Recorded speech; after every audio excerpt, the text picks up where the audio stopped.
মেলা আমার খুবই ভালো লাগে। যখনই শুনি কোথাও একটা মেলা হচ্ছে তখন আর নিজেকে সামলাতে পারি না। আমি থাকি কসবাতে, তো কসবা রথতলায় চড়কের মেলা হচ্ছে, তো চট করে চলে গেলাম আর আপনাদের জন্য এই ছোট্ট ব্লগটি করে আনলাম। আপনারা কারা কারা এরকম মেলায় যেতে ভালোবাসেন আমাদের কিন্তু অবশ্যই জানাবেন, আর কেমন লাগলো ভিডিওটা আমাদের কিন্তু কমেন্ট করে জানাবেন। বাকি আপনারা মেলাটা এনজয় করতে থাকুন।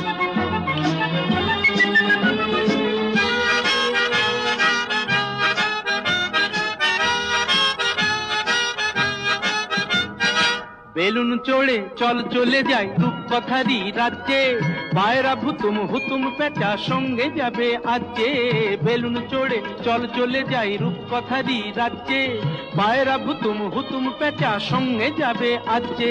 হাইও হাই হায় রে ভাই,